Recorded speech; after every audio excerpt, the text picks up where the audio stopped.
A história da Arca de Noé, a gente pensa logo naquela imagem, né? Um barco gigante, de madeira, cheio de casais de animais. Só que por trás dessa figura que parece de história infantil, o relato do dilúvio em Gênesis é uma das narrativas com a teologia mais densa e complexa da Bíblia. Hoje, a gente vai mergulhar fundo, para além dos bichos, entender o significado real dessa história. Vamos explorar o que é julgamento, o que a Bíblia quer dizer com terra e a estrutura de uma aliança divina que, olha, molda o pensamento teológico até hoje. E o ponto de partida de tudo isso não é a chuva, mas o estado em que o mundo se encontrava. O texto é bem claro, a terra estava corrompida. E o ponto-chave é esse aqui, cheia de violência. Isso não é só um detalhe, é o diagnóstico que dá início a toda a narrativa, é o problema central que a história vai tentar resolver. Para a gente organizar essa conversa, nosso roteiro vai ser este. Primeiro, vamos entender a natureza dessa violência. Depois, vamos repensar o propósito do dilúvio. Em seguida, a gente mergulha no debate sobre o tamanho desse evento, analisa a aliança que vem depois e, por fim, chega na conclusão mais surpreendente de todas, que é sobre a natureza humana. Vamos lá. Para começar, a gente precisa entender o tamanho do problema. A violência que Gênesis 6 descreve não é só uma série de atos ruins, não. É uma condição geral que representa uma inversão completa do plano original para a criação. E o contraste é gritante, é direto.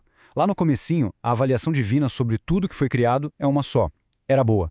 Poucos capítulos depois, essa avaliação vira de ponta cabeça. A terra, que antes era boa, agora é vista como totalmente corrompida e dominada pela violência. É o oposto do projeto original. Então, o ponto crucial é sacar o que violência significa nesse contexto. Os estudos bíblicos mostram que, para o autor do texto, violência era a quebra total da harmonia. É só a gente lembrar que em Gênesis 1, a dieta original de todo mundo, humanos e animais, era vegetal. A violência, portanto, é o colapso dessa ordem, é a brutalidade entrando em cena. Bom, com um problema desse tamanho, a intervenção divina é logo vista como punição, certo? Mas uma análise teológica mais cuidadosa sugere que tem mais coisa aí. Será que o dilúvio foi só um ato de destruição ou tinha outro objetivo? Grande parte da teologia moderna propõe que, em vez de focar na destruição, a gente veja o dilúvio como um ato drástico de purificação. É menos sobre punir o mal e mais sobre, limpar o terreno para um novo começo. É como se fosse uma recriação da terra. E essa dinâmica de recriação segue um padrão bem claro. Tudo começa com a violência humana, que desestabiliza a ordem natural. A intervenção divina, então, não é aleatória. Ela acontece através de um resto fiel, nesse caso, Noé e a família, para, no fim, estabelecer uma nova aliança e fundar um mundo renovado. Agora, uma das questões mais debatidas sobre essa história é a sua escala. Quando o texto diz que as águas cobriram toda a terra, o que isso quer dizer de verdade? A resposta está na língua original do texto. A chave para esse debate está na expressão hebraica kol eretz, que a gente traduz como toda a terra. Mas o que essa expressão significava para o público original da narrativa? Seria o planeta inteiro como a gente entende hoje? Basicamente, a gente tem duas leituras possíveis. A moderna tende a pensar no globo terrestre. Só que as análises linguísticas do Antigo Testamento mostram que essa frase era usada com frequência para falar de uma região específica, a Terra, conhecida pelo autor e por quem o lia, e não o planeta inteiro. Quer ver outros exemplos do próprio texto? Em Gênesis 41, pessoas de toda a terra vão para o Egito comprar grãos. É bem provável que isso incluísse gente das Américas, né? Do mesmo jeito, quando o rei Saul toca a trombeta por toda a terra, ele está se referindo ao território dele. Esses exemplos todos sugerem que interpretar Kol Eretz como um evento local, ainda que gigantesco e catastrófico, faz todo sentido dentro do texto. Mas olha, independente da escala, o que vem depois do dilúvio é que é o grande ponto de virada teológico. O foco sai da destruição e vai direto para a promessa, por meio de uma aliança formal. E para a gente sacar a importância dessa aliança, vamos comparar rapidinho com a outra grande aliança de Gênesis, a que foi feita com Abraão.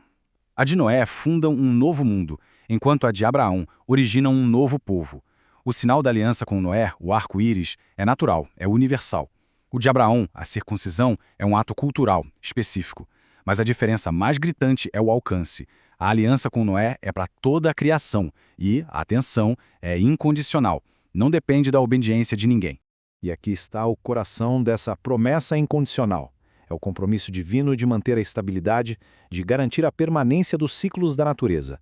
É uma garantia de que, apesar da falha humana, O palco da vida, a própria Terra, vai ser preservado. A ordem natural não vai mais ser quebrada por um evento desses.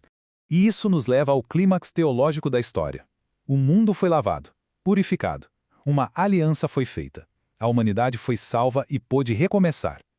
Mas a pergunta que não quer calar é: o dilúvio resolveu o problema original? A questão é essa, bem direta. Toda essa purificação cósmica conseguiu de fato mudar a inclinação humana para o mal, que era a causa de toda a violência? A resposta do próprio texto é surpreendente, para não dizer paradoxal. Logo depois do dilúvio, ao sentir o cheiro do sacrifício de Noé, a reflexão divina é que a natureza humana não mudou. A inclinação para o mal, a mesmíssima que causou todo o problema lá em Gênesis 6, continua ali.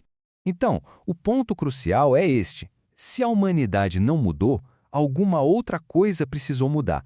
E a narrativa sugere que a grande mudança acontece na abordagem divina. Em vez de dar um reset no mundo de novo, a própria abordagem de Deus muda.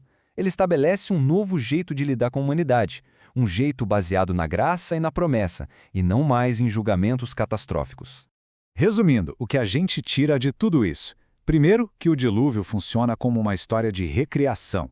Segundo, a aliança que vem depois é um marco da graça divina, que é universal e incondicional. Terceiro, a grande revelação. A esperança bíblica não está na nossa capacidade de sermos perfeitos, mas na fidelidade da promessa divina. E, por fim, a história nos deixa com a responsabilidade de cuidar deste mundo que foi preservado. E a gente termina com essa reflexão. Se o problema fundamental, diagnosticado lá em Gênesis 6, a violência que brota do coração humano, não foi resolvido, qual é o sentido duradouro dessa promessa divina de preservação? Fica aí a questão sobre o papel da graça num mundo que, em muitos aspectos, ainda reflete os desafios dos tempos de Noé.